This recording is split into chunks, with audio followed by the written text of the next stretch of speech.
So as we reach the end of the first week of spoilers, it looks like the end of the Card Soldier line is in sight.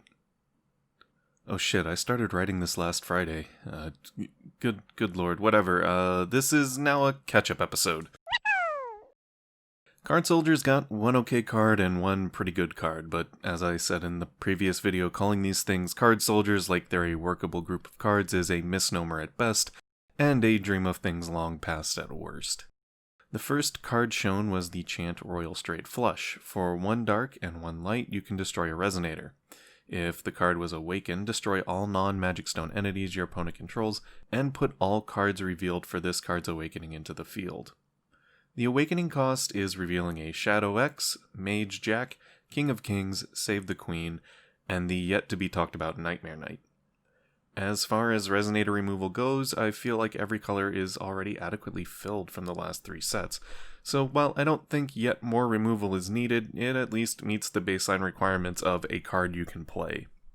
The Awakening is a big blowout anime-esque effect, for lack of a better term, and seems to be a stupid guaranteed OTK like banishing 9 moons with Nyarlathotep.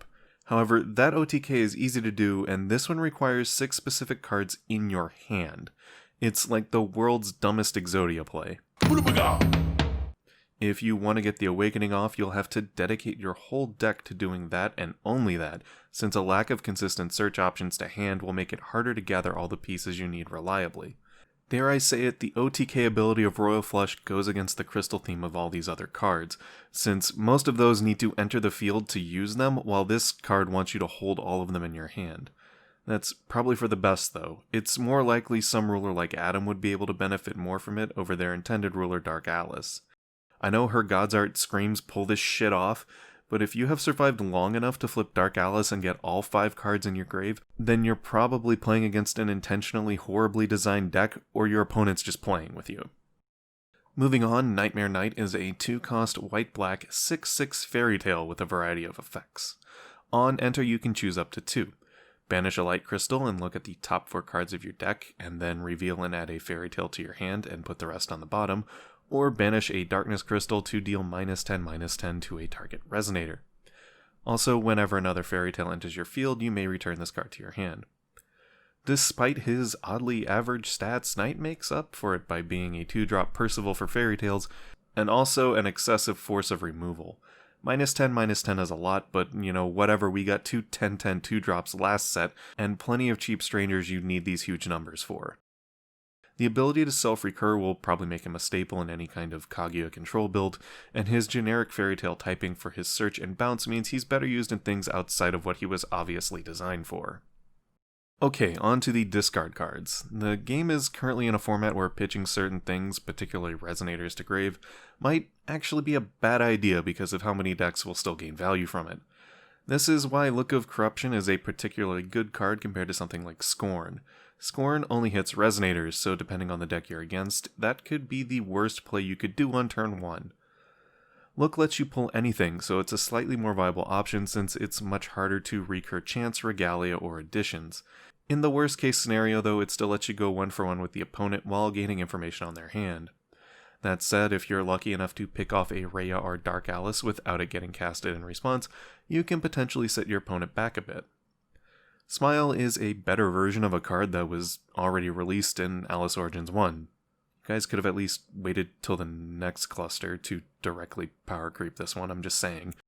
The Awakening effect to remove any card makes it a really good upgrade, but the problem is that you have to first find a way to generate crystals, which you probably won't have until turn 2 at most. And by then it's probably going to be too late to discard against any kind of competitively viable deck, since they will have probably started their setup already. In a slower meta, this card would be considerably good as a side tech, but I think the game moves a bit too fast for aggressive discard to be as useful as it was in metas past. Jeanne is kind of a weak card. She's the darkness version of the Percival line the game has been creating this cluster, but her limitation to only grabbing dual light and darkness types kind of heavily impacts what she can grab. Even in Wanderer format, there are still less than 30 cards she can aim for, and of those 30, only about 3 or 4 are probably worth running. Being able to banish yourself to make gems is a nice touch, but like every other gem generation card we've seen, their viability rests heavily on how much good support they get, and so far Nightmare Knight is the only real threat revealed. Also, the amount of value she generates for a turn 1 play is considerably far less than what other colors have, unless you're running a very specific type of deck. I think True Black Ribbon is a much better side card than main deck card. It lowers stats like the original Black Ribbon, but it also removes all abilities on a Resonator.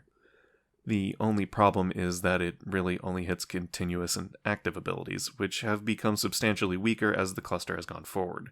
The game is so OTK and combo happy that you'll rarely get to counter something that will impact your opponent in the long run. Enter abilities don't really care about Ribbon since there's no way for it to stop them from happening. Even if you could play Ribbon at instant speed, an Enter ability will go off before Ribbon could remove it. The self-recursion thing is nice. It means you don't have to run a bunch of copies of it should you choose to use it, another reason that it's a pretty good side card.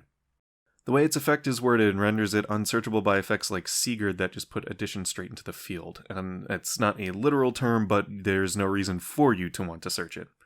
As this card is played means that the card has to go on chase. I could see this card also being good in a slower format where games take a few turns and having an established board is more important than getting your lockout combo going. So maybe things will slow down post-rotation, but I kinda have my doubts. I don't really have much to say about the two wolves, I just hate both of them. They're clear power creep cards and establish that 6/4 is an acceptable stat line for a 1-drop to have with no downside. I don't care if they seem unplayable because they don't add to the solitaire combo meta the game has created, the baseline they set is what's toxic. Also, both of these cards can reach over 1,000 in both stats on the turn they're played with proper setup in Dark Alice. They might not create your combos for you, but a 10-12 drain is highly problematic, and a 12-10 attacker for only 1 will is almost as bad. I wouldn't be surprised if the next cluster has 6/6 as a baseline for 1-drops at some point. Soul Dealer and Gaming Hall really aren't that good. Dealer's stats are average and his ability search Hall doesn't mean much when Hall is a rather undesirable card. Being able to rearrange the top 2 cards of the deck also isn't important in a game where there's a multitude of search options to render draw fixing moot. Gaming Hall is just a good way to piss away your resources since there's a 50-50 chance you just lose something you presumably need a lot of. RNG isn't a factor you should really consider when you're trying to make a deck, especially not one that will rely on the other player to fulfill it, and especially not one where the negative hurts you way more than the positive can help you. If you have enough gems for doubling them to be destructive, you probably have enough gems already. Cage of Mother Goose is yet another card that power creeps out in AO1 version, and this time it's Seal of Lenneth. Despite being a 2-cost, Cage is a fairy tale, so it might as well cost 0 if you're running Dark Alice's Regalia. It's also a darkness type, so that means Sigurd can grab it when he enters the field. I don't see much reason to actually do that right now while Altar is still in the game, but post-rotation it'll probably be the best option after you spam the field full of cats. Speaking of cats, Schrodinger's Cry is a 1-cost improvement to Zero's Magic Light that can replace itself by banishing a light crystal. Wha-bam! There it is. There's not really much to say about this one. It's solid removal with the added bonus of replacing itself if you're mad enough to run crystal generation. Okay, that's it for this episode. I promise I'll get back to covering the initial Dark Alice reveal as well as the rulers at some point. I really wanted this to become kind of a daily thing, but it hasn't.